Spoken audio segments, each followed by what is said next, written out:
That day, Rachel left work early to get to her country house before dark. She had inherited it from her grandmother, planning to spend her weekend there. Rachel brought lots of food and a supply of drinking water with her. Since there were virtually no stores in the village, the woman drove her old Ford a couple of kilometers on the highway and then turned onto the country road.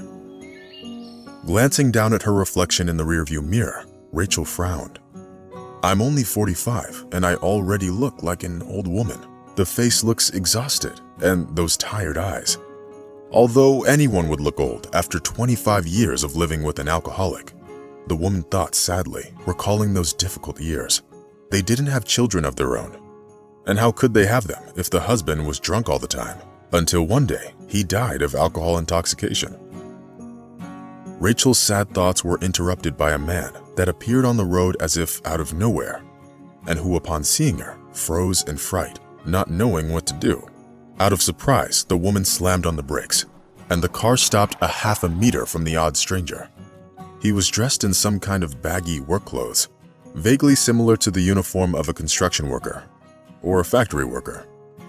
The man was unshaven and his eyes hollow from fatigue and lack of sleep, and looked at Rachel in a way that made her blush to the roots of her hair. When this staring contest ended, the stranger nodded and disappeared into the thickets of the dense bushes that grew in abundance on both sides of the road. Rachel breathed a sigh of relief and drove off. Soon she saw the outline of her country house. It looked like the dwelling of some fairy tale character, with the same acute angled roof and a funny chimney that sloped sideways. Seeing how the house had decayed lately, the woman sighed heavily. She was especially sad because of the fence, which was virtually lying on the ground, somehow still in one piece. Of course, Rachel understood that the house and yard needed care and a strong hand. In addition to the food in the trunk of her car, there were also some building materials, including a can of paint, some nails, and paintbrushes. She decided to start with the fence. There was still some time before the sun would set, so the woman decided not to waste it. Working with the rotten planks, the woman desperately tried to give the fence a somewhat decent look. Suddenly, Rachel heard a low male voice that made her flinch. "Let me help you. Don't be afraid. I'm a good carpenter, and I know how to work with wood." Turning her head, Rachel saw the same man she met on the road an hour ago. "If it isn't too much trouble, I will be glad to have some help, but I have nothing to give you in return. On the other hand, I can treat you to a delicious dinner." "That's more than okay, especially considering that I've been eating only apples for the past few days," the man replied, his eyes shining with joy as he got down to business. The hammer and nails worked wonders in his skillful hands. In less than an hour, the fence was as good as new, with fresh white planks instead of the rotten old ones. "Well, now we can have dinner," Rachel said, and invited the stranger into her home. The man praised the hostess' cooking skills and said that his name was Kevin. Having asked for another serving of potatoes, he added that he was in a very difficult situation, and he had nowhere to live. For some reason, Kevin was silent about the reasons that got him into this situation, avoiding any conversation on this topic. But Rachel already knew what was going on. The woman noticed the stamp with the name of the Correctional Institute imprinted on the sleeve of his overalls. It meant that Kevin had probably escaped from prison and was hiding from the headhunters that were searching for him. He's a runaway, but he's so nice. Maybe I can let him live here for a while? There's nothing to steal here, except for cobwebs and old furniture, Rachel thought, trying not to dwell on this topic. To her surprise, Kevin turned out to be an interesting companion, not what she'd expect a criminal to be like. They chatted until late at night, and the next morning, they began to weed the grass in the backyard and tidy up the yard. The weekend flew by quickly. Rachel was surprised to catch herself thinking that she hadn't had such a good time in a long while. Having decided to leave Kevin alone at her house for a week, the anxious woman was forced to return to the city, where work and a bunch of minor domestic issues were waiting for her. All this time, she couldn't let go of the thought that Kevin might not be who he pretended to be. Rachel feared that upon returning to the country house, she would find desolation and ruins there. The week dragged on for a very long time, and it seemed to Rachel that an eternity had passed since her previous visit to the village. Finally, the long-awaited Friday came, and the woman went to the country house straight from work. She was rushing to see whether everything was in order with Kevin and the property. However, when Rachel got to see her house, she couldn't believe her eyes and even thought that she might have come to the wrong address. Looking more closely, the woman realized that it was actually her house, which had been greatly transformed in the time of her absence.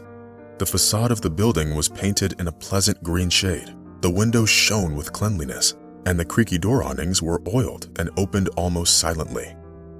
On top of that, a brand new wooden bench and a table appeared in the courtyard, perfect for spending time in the fresh air. Kevin made it all happen using improvised instruments and materials left by the woman during her last visit, and was now waiting for the surprised Rachel on the doorstep. Unable to control her emotions, the woman hugged her guest in joy, feeling a warm, tremulous feeling arising in her soul. They stayed up late that night, sitting at the table in front of the house. Plucking up his courage, Kevin told the woman that he was an escaped prisoner who was only 1 year away from being released. As it turned out, the man was talked into escaping by his inmates, who needed his experience and skillful hands to commit thefts in the future. But once free, their paths parted, and Kevin had to decide on his own, hiding in the bushes and woodlands. Hearing her guest's confession, Rachel hastened to assure Kevin that she, under no circumstances, would give him over to the police. Unfortunately, the woman didn't know that their conversation was unwittingly overheard by a neighbor. She was a quarrelsome, unpleasant-looking woman. Being envious of Rachel's happiness, reported to the police that an escaped criminal was hiding in the house opposite hers. That evening, they heard the sound of police sirens outside Rachel's house, and Kevin was immediately arrested. Of course, despite the fact that the man didn't resist arrest and surrendered voluntarily, he was still sentenced to a longer term. Kevin was sent to serve his sentence in the county jail, famous for its harsh rules. All this time, Rachel wrote letters to him and supported him any way she could, saying that she would definitely wait for his return. However, about 6 months before the end of his sentence, Kevin suddenly stopped getting letters from Rachel. He tied himself up with knots, puzzled over what had happened. When he finally got out, the first thing he did was go to the address indicated on the envelopes that Rachel sent him. To Kevin's surprise, an unfamiliar girl opened the door. She turned out to be the new owner of the apartment that had previously belonged to Rachel. "You must be Kevin. I've got something for you," the stranger said and left, returning a minute later with the folder in her hands. Looking at the gray-haired man, the girl added that Rachel was dead and she had nothing more to say to him. When Kevin opened the folder with trembling hands, he burst into tears. Inside the folder was Rachel's will, which stated that Kevin was to inherit her country house after her death. As it turned out, the woman knew that she was terminally ill, but she hid it well from everyone around her, wishing to be remembered as cheerful and happy. Kevin now lives in Rachel's country house. Every evening, sitting on the bench in front of the house, he sheds a tear, thinking back to how good they were together. He was done with his criminal past, once and for all.